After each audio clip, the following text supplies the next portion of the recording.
നിൽക്കുന്ന കേരളത്തിലെ ഏറ്റവും പ്രസിദ്ധമായ കഞ്ഞിക്കുഴിയിലുള്ള ആലപ്പുഴ ജില്ലയിലെ കഞ്ഞിക്കുഴിയിലുള്ള സൂര്യകാന്തി തോട്ടങ്ങൾക്ക് സൈഡിലായിട്ടാണ് ഞാൻ നിൽക്കുന്നത്. ഇപ്പോൾ ഇവിടെ വന്നു കഴിഞ്ഞാൽ ശരിക്കും പറഞ്ഞാൽ നമ്മളിവിടെ വന്നു കഴിഞ്ഞാൽ ഇവിടെ ഒരു തൃശ്ശൂർ പൂരത്തിൻ്റെ ആളുണ്ട്. സൂര്യകാന്തി തോട്ടത്തിൻ്റെ അടുത്ത് നമ്മൾ എത്തിയിരിക്കുകയാണ്. നൂറുകണക്കിന് ആൾക്കാരാണ് ഇത് കാണാനായിട്ട് കേരളത്തിൻ്റെ വിവിധ ഭാഗത്തു നിന്ന് വന്നിരിക്കുന്നത്. നമുക്ക്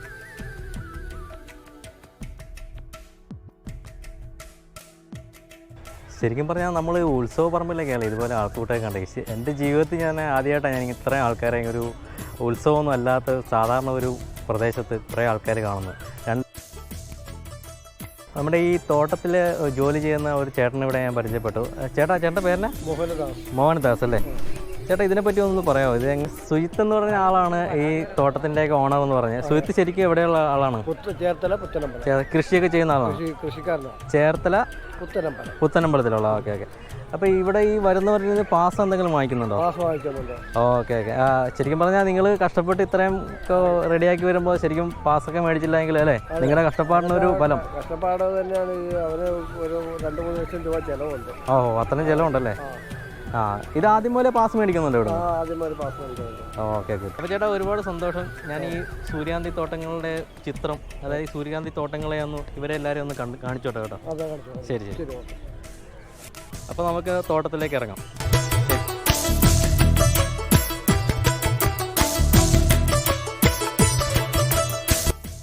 സൂര്യകാന്തി എല്ലാം ഇവിടെ വാടി തുടങ്ങി. ഇപ്പോൾ അവർ പറഞ്ഞത് നാളെ അല്ലെങ്കിൽ മറ്റന്നാൾ ഇതെല്ലാം കളക്ട് ചെയ്യുന്നതാണ് പറഞ്ഞത്. അപ്പോൾ ഇതിൻ്റെ വാടി തുടങ്ങിയ കാരണം അതിൻ്റെ ഭംഗി ഇച്ചിരി കുറഞ്ഞിട്ടുണ്ട്. സൂര്യകാന്തിയോടൊപ്പം തന്നെ ധാരാളം വെള്ളരി ഇവിടെ കൃഷി ചെയ്യുന്നുണ്ട്. ഇവിടെ നമുക്ക് നോക്കിയാൽ കാണാം ധാരാളം വെള്ളരിക്ക ഇവിടെ ഉണ്ട്. നല്ല വിഷു വെള്ളരി ഇവിടെ ധാരാളം ഉണ്ട്.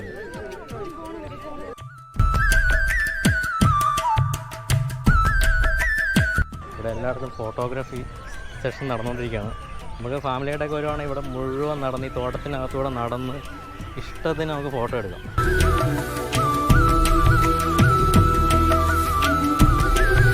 ഇതുപോലത്തെ ഒരുപാട് വെള്ളരിക്ക ഇവിടെ ഉണ്ടായി കിടപ്പുണ്ട്. ആരും ശ്രദ്ധിക്കുന്നില്ല കേട്ടോ. എല്ലാവരും സൂര്യകാന്തിയുടെ പുറകെ. കേരളത്തിൻ്റെ തന്നെ ചരിത്രത്തിൽ ആദ്യമായിട്ടാണ് ഇങ്ങനെ ഒരു സ്ഥലത്ത് സൂര്യകാന്തി പിടിച്ചു നിൽക്കുന്നത്. ഇപ്പോൾ ഒരു ആലപ്പുഴ ജില്ലയിലെ കഞ്ഞിക്കുഴി എന്നൊരു സ്ഥലമാണ്. ഇവിടെ ഒരു 2 ഏക്കറിലാണ് ഈ സൂര്യകാന്തി ഇവിടെ പിടിച്ചു നിൽക്കുന്നത്. പൂക്കളെല്ലാം പൊഴിഞ്ഞു തുടങ്ങി. അത് കാരണം അവർ ഉടനെ തന്നെ ഇതെല്ലാം കളക്ട് ചെയ്യുമെന്നാണ് പറഞ്ഞത്. ഈ സൂര്യകാന്തി തോട്ടം ഇവിടെ വന്ന് കാണാൻ സാധിച്ചവരെല്ലാവരും ഭാഗ്യവാന്മാരാണെന്ന് ശരിക്കും പറയാം. കാരണം ഇത് കാണാൻ കഴിയാവുന്നവർക്ക് ശരിക്കും ഇതൊരു വലിയൊരു നഷ്ടം തന്നെയാണ്. പിന്നെ ഇതിപ്പോൾ ആദ്യമായിട്ടാണ് കേരളത്തിൽ ഇങ്ങനെ ഒരു സംഭവം നടക്കുന്നത്. ഇനിയിപ്പോൾ നമുക്ക് എല്ലാ വർഷവും ഇത് പ്രതീക്ഷിക്കാം. അപ്പോൾ ഈ വർഷം മിസ്സായ ആൾക്കാർ അടുത്ത വർഷം വന്നിട്ട് തീർച്ചയായിട്ടും നിങ്ങൾക്ക് കാണാൻ പറ്റും. അപ്പോൾ ഈ ആൾത്തിരക്കും ഈ കടകളൊക്കെ കണ്ടു കഴിഞ്ഞാൽ ഇത് ഉത്സവപ്പറമ്പല്ലെന്ന് നമുക്ക് തോന്നുന്നു.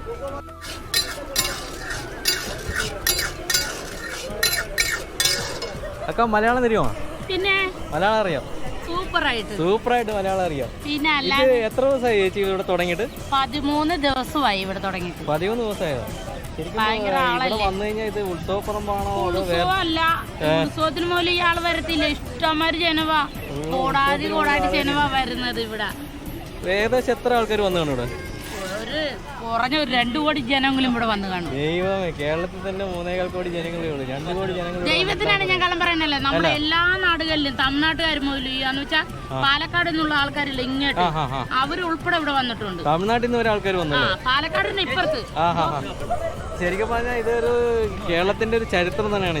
സത്യം സത്യമുള്ള കാര്യം. കാരണം പഴയ ആൾക്കാർ പറയും വേണമെങ്കിൽ വെച്ചൊക്കെ വേരിൽ കായ്ക്കുന്നു. അത് സത്യമുള്ള കാര്യമാണ്. അപ്പൊ നമുക്ക് വേണമെന്ന് വെച്ചാൽ നമുക്ക് എന്തും നമ്മുടെ കേരളത്തില് അവന്റെ കഴിവാണ് കേട്ടോ. ചെയ്തവന്റെ കഴിവാണ്. എന്തായാലും മറ്റേ സുജിത്ത് എന്ന് പറഞ്ഞ ആള് ഞാൻ ഇതുവരെ കണ്ടില്ല.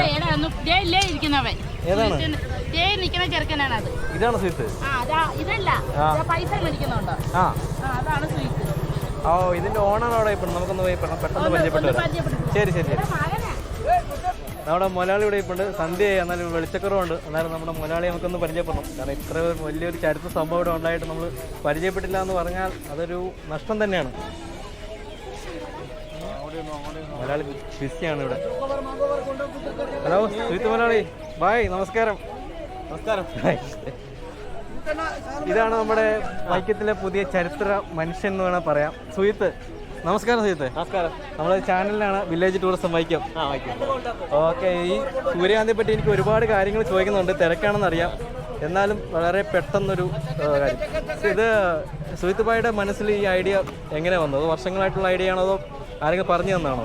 നമ്മൾ പുതിയ പുതിയ ആശയങ്ങളാണ് ഇവിടെ നടപ്പായിക്കൊണ്ടിരിക്കുന്നത്. കഴിഞ്ഞ ദിവസങ്ങൾ ഉള്ളി ചെയ്തു, ഓക്കെ, അതിനുമ്പോൾ തണ്ണിമത്തം ചെയ്തു. അപ്പോൾ ഇപ്പം നമ്മൾ അതൊക്കെ കഴിഞ്ഞ് എന്ത് ചെയ്യണം എന്നുള്ള ഒരു ഐഡിയ മനസ്സിലേക്ക് വരികയും അപ്പോൾ അതിൽ വന്ന ഒരു ഐഡിയ ആണ് നമുക്ക് സൂര്യകാന്തി എന്നുള്ളൊരു idea. Okay okay okay okay. അപ്പോൾ നമ്മളിവിടെ ഇപ്പോൾ നടപ്പാക്കി നോക്കുമ്പോൾ നല്ലൊരു വിജയമായി, പിന്നെ ഗംഭീര വിജയം, ചരിത്ര നേട്ടമാണ്, ചരിത്ര നേട്ടമാക്കി മാറ്റാൻ സാധിച്ചു. അപ്പോൾ ഇതിലൂടെ നമുക്ക് ടൂറിസം നന്നായിട്ട് വളരുന്നതോടെ നമുക്ക് ഒരുപാട് പേര് ഒരുപാട് സാധ്യതകളുണ്ട്. പിന്നെ ഒരുപാട് യുവകർഷകർക്ക് ഇതിലേക്ക് വരാനുള്ള സാധ്യത വളരെ കൂടുതലാണ്. ഇതെല്ലാം വളരെ സാധ്യതകളാണ് ഇപ്പോൾ ഉള്ളത്. ഇപ്പൊ കഞ്ഞിക്കുഴി പോലുള്ള ഗ്രാമത്തിൽ ഇത്രയും പേര് എത്തിക്കാൻ കഴിഞ്ഞത് വളരെ ഒരു വിജയമായിട്ട് തന്നെ കാണുക. വമ്പം വിജയം തന്നെയാണ്. അത് മാത്രമല്ല, ഇപ്പൊ എന്റെ ഒരു മാത്രം എഫർട്ടല്ല, ഇതിപ്പോ കഞ്ഞിക്കുഴി പഞ്ചായത്ത്, അതുപോലെ നമ്മുടെ കൃഷിഭവൻ, ഇവിടുത്തെ നാട്ടുകാർ, എല്ലാവരുടെയും എല്ലാവരുടെയൊക്കെ വലിയൊരു എഫർട്ടിന്റെ ഒരു ഫലം കൂടെയാണ് അതിവിടെ നമുക്ക് വിജയിക്കാനായിട്ട് സാധിക്കും. തീർച്ചയായിട്ടും. അതല്ല, സോഷ്യൽ മീഡിയയുടെ ഇടപെടൽ വലുതാണ്. സോഷ്യൽ മീഡിയ ഞങ്ങളൊക്കെ മീഡിയ വഴി തന്നെയാണ് ഇത് അറിഞ്ഞത്. സോഷ്യൽ മീഡിയയുടെ ഒരു സ്വാധീനം ഈ കാലഘട്ടത്തിൽ വളരെ വലിയൊരു സ്വാധീനം തന്നെയാണ്. അതുകൊണ്ട് തന്നെയാണ് കേരളത്തിന് വെളിയിൽ നിന്നുള്ള ആൾക്കാർ വരെ ഇവിടെ വന്നിട്ടുണ്ട്. പിന്നെ ഒരുപാട് മീഡിയക്കാർ ഇവിടെ വന്ന് എടുത്തിട്ട് പോയിട്ടുള്ളതാണ്. സുജിത്ത് ഭായിയെ പറ്റി നിങ്ങൾക്ക് എല്ലാവർക്കും അറിയാം. എന്നാലും നമുക്ക് സുജിത്ത് ഭായി ഒന്ന് പരിചയപ്പെടുത്തുമോ? എൻ്റെ പേര് സുജിത്ത്. ഞാൻ കഞ്ഞിക്കുഴി പഞ്ചായത്തിലെ 6ാം വാർഡിലാണ് താമസിക്കുന്നത്. ഓക്കെ. ഒരു 8 വർഷമായിട്ട് കാർഷിക മേഖലയിൽ നിന്നും മാത്രമാണ് ജീവിതം മുന്നോട്ട് നിൽക്കുന്നത്. അപ്പോൾ ഈ ഒരു സീസണിൽ മാത്രമാണ് വ്യത്യസ്തമായ ഒരു പൂക്കൃഷി നമ്മൾ കൂടെ കൊണ്ടുവരികയും വിജയിപ്പിക്കാനായിട്ടും സാധിച്ചത്. വമ്പൻ വിജയം തന്നെയായിരുന്നു.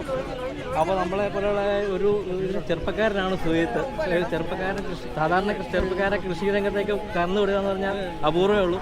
അത് നമുക്കൊരു മാതൃക കാണിച്ചിരിക്കുകയാണ് നമ്മുടെ സുജിത്ത് ഭായി. ഒരുപാട് ഹാറ്റ്സ് ഓഫ് യു. വളരെ സന്തോഷം.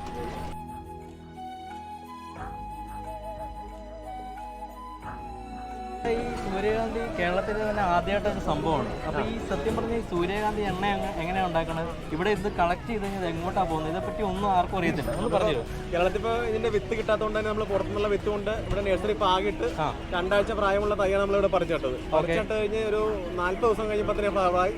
അതായത് 40 ദിവസം എടുക്കും ഫ്ലവർ ആവുന്നത്. അത് തൈ നട്ടാണ് 40 ദിവസം കൊണ്ട് തന്നെ ഫ്ലവർ ആവുന്നത്. വലിയ ഏറ്റവും നല്ല സംക്രാന്തിയിൽ നിന്നുള്ള ഏറ്റവും ക്വാളിറ്റിയുള്ള വിത്താണ് ഉപയോഗിച്ചത്. അപ്പോൾ ഇതിന്റെ മറ്റൊരു ഗുണമെന്ന് വെച്ചാൽ ഒരുപാട് ഹൈറ്റ് ഇല്ല എന്നുള്ളതാണ് ഇതിന്റെ ഏറ്റവും വലിയ ഒരു പ്രത്യേകതയായിട്ട് ഞാൻ കാണുന്നത്. അല്ലെങ്കിലൊക്കെ ഇപ്പൊ കഴിഞ്ഞ ദിവസങ്ങളിലൊക്കെ വന്ന കാറ്റൊക്കെ കൊണ്ട് പെട്ടെന്ന് തന്നെ മറിഞ്ഞു പോകാനുള്ള ഒരു സാധ്യത ഉണ്ടായിരുന്നു. അപ്പൊ ആ കാറ്റിനൊക്കെ അതിജീവിക്കാൻ കഴിഞ്ഞത് നമുക്ക് ഈ ഒരു കുറിയനായതുകൊണ്ടാണ്. കാരണം നമ്മൾ കണ്ടുവരുന്ന ഒരുപാട് ഹൈറ്റ് ഉള്ള വെറൈറ്റിയാണ്. അപ്പൊ ഈ ഒരു വെറൈറ്റിയാണ് കേരളത്തിൽ കൂടുതൽ നല്ലതെന്നാണ് ഞാൻ മനസ്സിലാക്കിയത്. കാരണം അത് മാത്രമല്ല, ഇവിടെ ഇപ്പൊ ഓയിൽ കണ്ടന്റുള്ള ഇതാണ് നമ്മൾ കൂടുതൽ ഉപയോഗിച്ചിരിക്കുന്നത്. ഓയിൽ കണ്ടന്റ് ടൈപ്പാണ്. അതുകൊണ്ട് പിന്നെ നമുക്ക് പക്ഷികൾക്ക് തീറ്റ കൊടുക്കാവുന്നുണ്ട്. വെച്ചിട്ട് ആ 40 സെന്റിമീറ്റർ വെള്ളം വീഴുന്ന ഭാഗത്ത് തന്നെ 40 സെന്റിമീറ്റർ ആഴത്തിൽ തൈകൾ കുത്തിക്കൊണ്ടും ഇടയ്ക്ക് ലാഭകരമായിട്ട് ചെയ്യുന്നതിന് വേണ്ടി ഇടയ്ക്ക് കണിവെള്ളം അടിച്ചത്. കാരണം ഇതിപ്പം ഇങ്ങനെ നമുക്ക് അറിയാമല്ല. നമുക്ക് അതിൽ നിന്ന് ചെലവ് കുറച്ചെങ്കിലും പൈസ നഷ്ടം, അതായത് ഫ്ലോപ്പായി പോലും നമുക്ക് വെള്ളയുടെ പൈസ എങ്കിലും കിട്ടുന്ന രീതിയിലാണ് നമ്മളിവിടെ കൃഷി ചെയ്യുന്നത്. അപ്പൊ രണ്ടിൽ നിന്ന് ഇവിടെ ഏറ്റെടുത്ത് നല്ല വിജയമാക്കി മാറ്റാൻ സാധിച്ചു. മാത്രമല്ല, ഇവിടെ നമുക്ക് കളകൾ ഇടിക്കുന്നതിന് വേണ്ടി നമ്മൾ മൾട്ടി ഷീറ്റ് ഉപയോഗിച്ചാണ് നമ്മളിവിടെ കൃഷി ചെയ്യുന്നത്. മൾട്ടി ഷീറ്റ് കണ്ടു. പിന്നെ ഇത് കെമിക്കലായിട്ട് യാതൊരു കെമിക്കലും ഇത് ഉപയോഗിച്ചിട്ടില്ല എന്നുള്ള ഒരു സത്യം അല്ലേ? അല്ല, കാരണം ഇതിപ്പോ ഇത് നമ്മൾ കേരളത്തിൽ കൃഷി ചെയ്യുമ്പോൾ കൂടുതൽ നമുക്ക് പച്ചക്കറികളുടെ ഇടയ്ക്ക് കൃഷി ചെയ്യുമ്പോൾ നമുക്ക് അതിന്റെ കീടബാധയും കുറയ്ക്കാനായിട്ട് സാധിക്കും. അപ്പൊ നമുക്ക് ഇതിൽ നിന്ന് ചെറിയൊരു വരുമാനം കിട്ടും. അപ്പൊ എനിക്ക് ഇത് അടുക്കള തോട്ടം കൃഷി ചെയ്യുന്ന ഒരു വീട്ടുകാരേക്ക് പറയാനുള്ളത്, ഇതിപ്പോ ഒരു വീട്ടിൽ ഒരു 10-200 ചോട് വെച്ച് കഴിഞ്ഞാൽ നമുക്ക് മറ്റു ചെടികൾ വെച്ചതിനൊക്കെ നമുക്ക് ആദായം ലഭിക്കും അല്ലേ? ഇതിൽ നമുക്ക് ഈ പൂവ് എടുത്തു കഴിഞ്ഞാൽ എണ്ണയാക്കുന്നത് എങ്ങനെയാണ്? ഇപ്പൊ നിലവിൽ ഒരു 60-65 ദിവസം പ്രായമുള്ള തൈകളാണ് ഇപ്പൊ ഇവിടെ നിൽക്കുന്നത്. അത് നന്നായി ഫ്ലവറിങ് നന്നായിട്ടായി നിൽക്കുകയാണ്. ഇതിപ്പോ നന്നായിട്ട് ഇപ്പൊ 2-3 ആഴ്ചയോളം നിന്ന് നന്നായിട്ട് സീഡ് ഉണങ്ങിയെങ്കിൽ മാത്രമേ നമുക്ക് നന്നായിട്ട് എണ്ണ കിട്ടത്തുള്ളൂ. നന്നായിട്ട് ഉണങ്ങി കഴിഞ്ഞാൽ നമ്മൾ തല്ലിയെടുത്ത് ഇവിടെ ആദ്യമേ പാലക്കാട് മില്ലിക്കൊണ്ട ആട്ടാള സംവിധാനമാണ് നമ്മൾ ചെയ്തിരുന്നത്. അതിപ്പോ ഇവിടെ കഞ്ഞിക്കുള്ളിലൊക്കെ പല മില്ലുകൾ തിരക്കി കഴിഞ്ഞപ്പോൾ നമുക്ക് ഇവിടെ തന്നെ എള്ളാട്ടുന്ന എക്സ്പെല്ലറി ചെയ്തു തരാന്ന് പറഞ്ഞിട്ടുണ്ട്. അപ്പൊ അതിനുശേഷം നമ്മൾ അതിന്റെ വേസ്റ്റ് വരുമല്ലോ ആട്ടിക്ക് പശുവിനെ നല്ല തീറ്റയായിട്ട് ഉപയോഗിക്കാം. അപ്പൊ ഇതൊക്കെ കേരളത്തിൽ വരും വർഷങ്ങളിൽ വലിയ സാധ്യത തന്നെ ഉള്ളതാണ്. രാത്രിയായിട്ടും ആൾക്കാർ ഇതിന്റെ കാഴ്ച കാണാനായിട്ട് ആൾക്കാരുടെ കുറവൊന്നുമില്ല. എല്ലാവരും വന്നുകൊണ്ടിരിക്കുക. രാത്രിയൊന്നും പകലൊന്നും നോക്കാതെ ഇപ്പൊ സന്ധ്യയായിട്ട് കൂടെ ശരിക്കും പറഞ്ഞാൽ രാത്രി ആയി കഴിഞ്ഞാൽ ഇതിനകത്ത് കയറി ഒന്നും കാണാൻ പറ്റില്ല. എന്നിട്ടും ആൾക്കാർ വന്നുകൊണ്ടേ ഇരിക്കുവാണ്. ആർക്കും ഇവിടെ നിന്നിട്ട് തിരിച്ചു പോകാനായിട്ട് തോന്നുന്നില്ല. അതാണ് സത്യം എന്ന് പറയാം. എണ്ണ നമ്മുടെ നാട്ടിൽ തന്നെ നമുക്ക് ഉണ്ടാക്കിയെടുക്കാൻ അതായത് നമുക്കിവിടെ മറ്റേ പുറത്തുനിന്നൊക്കെ എണ്ണ വരുന്ന ഒരു 120-130 രൂപയ്ക്ക് കിട്ടാറുണ്ട്. പക്ഷെ നമുക്ക് ഇവിടെ വരുമ്പോൾ ഒരു 350-300 രൂപയ്ക്കെങ്കിലും കൊടുത്തെങ്കിൽ മാത്രമേ നമുക്ക് ലാഭകരമായിട്ട് ചെയ്യാൻ പറ്റുള്ളൂ എന്നാണ് മനസ്സിലാക്കി. കാരണം നമുക്ക് ഏറ്റവും പ്യൂർ ആയിട്ടുള്ള എത്രത്തോളം പ്യൂർ ആക്കാൻ അത്രത്തോളം ഇപ്പൊ ഇവിടെ തന്നെ നമുക്ക് ആവശ്യക്കാരുണ്ട്. അപ്പൊ എത്രത്തോളം ഗുണമേന്മയുള്ള ഉൽപ്പന്നങ്ങൾ ഇവിടെ പ്രൊഡക്റ്റ് ചെയ്ത് കൊടുക്കുക എന്നുള്ളതാണ് നമ്മളിവിടെ പ്രധാനമായിട്ട് ഉദ്ദേശിക്കുന്നത്. തീർച്ചയായിട്ടും കുടുംബത്തിന്റെ ഒരു സപ്പോർട്ട് ഇല്ലാതെ നമുക്ക് ഒരു കാര്യവും നമുക്ക് സാധിക്കത്തില്ല. അപ്പൊ സുഹൃത്തുഭായിയുടെ ഫാമിലിയെ പറ്റി ഒന്നും പറഞ്ഞില്ല. അവരൊക്കെ വീട്ടിലെ ആരൊക്കെയാണോ ഉള്ളത് ഒന്ന് പറയാമോ? ഇവിടെ ഇപ്പോൾ നമുക്ക് ഒരു കാരണവശാലും എനിക്ക് 8 കൃഷിസ്ഥലങ്ങളുണ്ട്. നമുക്ക് ഇതൊന്നും ഒറ്റയ്ക്ക് നമുക്ക് കൺട്രോൾ ചെയ്യാൻ പറ്റിയില്ല.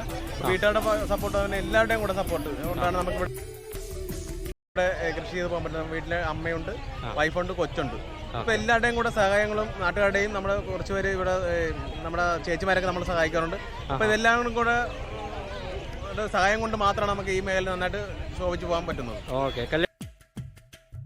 വിദ്യാഭ്യാസ കാര്യത്തെ പറ്റി ഒന്നും പറഞ്ഞു? വിദ്യാഭ്യാസം നമുക്ക് +2 ആണ്. അത് കഴിഞ്ഞിട്ട് നമ്മൾ മലബാർ സ്കൂളിലേക്ക് മാറുകയായിരുന്നു, സ്വർണ്ണക്കടയിൽ എറണാകുളത്ത്. അപ്പോൾ അവിടെ സെയിൽസിലായിരുന്നു. അപ്പോൾ അത് കഴിഞ്ഞ് വീണ്ടും നമ്മൾ കൃഷിയിലേക്ക് വരികയാണ്. ഇത് നമ്മൾ ചെറുപ്പം തൊട്ട് തന്നെ കൃഷിയിലുള്ളതാണ്. അപ്പോൾ നമ്മൾ പഠിക്കുന്നത് സമയം പോലെ തന്നെ പാർട്ട് ടൈം ആയിട്ട് കൃഷി കൊണ്ടുപോയി വിദ്യാഭ്യാസമുള്ള ചിലവിലുള്ള പൈസ വരെ നമ്മളന്ന് കണ്ടെത്തി പോകുന്നതാണ്. രണ്ടാഴ്ച കാലമായിട്ട് ഞങ്ങളെ പോലെയുള്ള കച്ചവടക്കാരുടെ പിന്നെ ഒരു വിജയമായിട്ടാണ് ഞാൻ കാണുന്നത്. കച്ചവടക്കാർ മാത്രമല്ല, ഞങ്ങളെപ്പോലെ കേരളത്തിനും വെളിയിലുള്ള ഒരുപാട് പേർക്ക് ഒരുപാട് സന്തോഷമാണ്. കാരണം ഇത്രയും തിരക്ക് പിടിച്ച ജീവിതത്തിൽ നമുക്കൊരു അല്പനേരം സന്തോഷം ലഭിക്കുന്നതിന് വേണ്ടി സാധിക്കാതെ അത് വ്യത്യസ്തമായൊരു അനുഭവമാണ് നമുക്ക് എല്ലാവർക്കും. അപ്പോൾ സുഹൃത്തുഭായിയോട് നമ്മളെല്ലാവരും കടപ്പെട്ടിരിക്കുന്നു. വളരെ സന്തോഷമുണ്ട്. കാരണം ഇങ്ങനെ ഒരു കാരണം കണ്ടുപിടിക്കാൻ ഇതുപോലെ ചെറുപ്പക്കാരനും സാധിക്കാത്ത കാഴ്ച വെച്ചിരിക്കുന്നു. ഞങ്ങൾ പുള്ളിയോട് കടപ്പാടുണ്ട്. പുള്ളിയോട് താങ്ക് യു. ഇതുകൊണ്ട് കുറെ പിന്നെ ജീവനക്കാർക്ക് സൗകര്യമായിട്ട് ശരി. ഓക്കെ. നമുക്ക് ഈ എണ്ണ ഇവിടെ തന്നെ പാക്ക് ചെയ്ത് വിൽക്കാനുള്ള സൗകര്യമുണ്ടോ?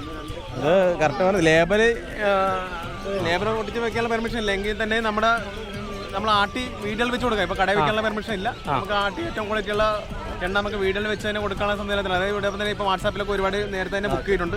അല്ല, നമുക്ക് ഗവൺമെന്റിന് ലൈസൻസ് എടുത്ത് ചെയ്യാൻ അത് ഒരുപാട് നൂലാമല്ല. അപ്പോൾ ഈ കൃഷി കൂടി വരുന്ന സമയത്ത് അതിനെക്കുറിച്ച് ആലോചിച്ചോളൂ. ഇപ്പോൾ തൽക്കാലം പരമാവധി ഇതിനകത്ത് ഇത്ര ഏരിയ നിലപ്പോൾ ഒരു 50 ലിറ്റർ എണ്ണയൊക്കെ കിട്ടുന്നത്. അപ്പോൾ ഇതിപ്പോൾ ഓൾറെഡി ബുക്കിംഗ് ആണ്. അപ്പോൾ അത് കഴിഞ്ഞിട്ട് നമുക്ക് അടുത്ത പരിപാടിയിലേക്ക് കൃഷി വകുപ്പായിട്ട് നീങ്ങിക്കൊണ്ട് അടുത്ത പദ്ധതിയിലേക്ക് പോകാൻ കൃഷി വകുപ്പിന്റെ A ഗ്രേഡ് ക്ലസ്റ്റർ ഉണ്ട് ഇവിടെ. അപ്പോൾ അതുവഴിയൊക്കെ നമുക്ക് വിൽക്കാൻ കഴിയുമെന്നാണ് നമ്മൾ പ്രതീക്ഷിക്കുന്നത്. തീർച്ചയായിട്ടും അറിയാം. ആഗ്രഹിക്കുന്ന കാര്യങ്ങളൊക്കെ തന്നെ നമുക്ക് ഡിസ്കസ് ചെയ്യാൻ സാധിച്ചു. അപ്പോൾ സുഹൃത്തുമായി ഒരുപാട് സന്തോഷം. വില്ലേജ് ടൂറിസം ബൈക്കത്തിൻ്റെ പേരിൽ ഇത് കാണുന്ന എല്ലാവരുടെ പേരിൽ ഞാൻ നന്ദി രേഖപ്പെടുത്തുന്നു. പിന്നെ നമ്മൾ സുഹൃത്തുഭായിക്കൊരു യൂട്യൂബ് ചാനലുണ്ട്. ആ ചാനലിൻ്റെ പേര് സുഹൃത്തുഭായി നമ്മളോട് പറയുന്നതാണ്. അതുപോലെ നമുക്ക് ഈ സൂര്യാന്ത കൃഷിയെക്കുറിച്ചുള്ള സ്റ്റാർട്ടിങ് മുതൽ എന്തൊക്കെ ചെയ്യണമെന്നുള്ള വീഡിയോസ് ഉൾപ്പെടെ എല്ലാം ഉണ്ട്, എല്ലാ ഡീറ്റെയിൽസും ഉണ്ട്. അപ്പോൾ അത് വെറൈറ്റി ഫാർമർ എന്നുള്ള യൂട്യൂബിലാണ് നമ്മളത് അപ്ലോഡ് ചെയ്തിരിക്കുന്നത്. Variety farmer. ഓക്കെ, തീർച്ചയായും ആ ചാനലോടെ കാണുക. ഭായിയുടെ ചാനൽ കാണുന്ന ഉൾപ്പെടെ തന്നെ നമ്മുടെ ചാനലും കാണുക. നമുക്ക് വലിയൊരു കാർഷിക കേരളത്തെ നമുക്കൊരു വലിയൊരു മുന്നേറ്റമാക്കി മാറ്റാനായിട്ട് ആ ചാനൽ നിങ്ങളെ സഹായിക്കും. അപ്പോൾ ആലപ്പുഴ ജില്ലയുടെ കഞ്ഞിക്കുഴി എന്ന സ്ഥലത്തെ സൂര്യകാന്ത തോട്ടത്തിൽ നിന്നുള്ള കാഴ്ചകൾ നിങ്ങൾക്ക് എല്ലാവർക്കും ഇഷ്ടപ്പെട്ടു എന്ന് വിചാരിക്കുന്നു. അപ്പോൾ ഇതുപോലത്തെ വ്യത്യസ്തമായ കാഴ്ചകളുമായിട്ട് ഇനി നിങ്ങളുടെ മുന്നിൽ വരുന്നതായിരിക്കും. സബ്സ്ക്രൈബ് ചെയ്യാത്ത ആൾക്കാരാണെങ്കിൽ സബ്സ്ക്രൈബ് ചെയ്യുക. പുതിയ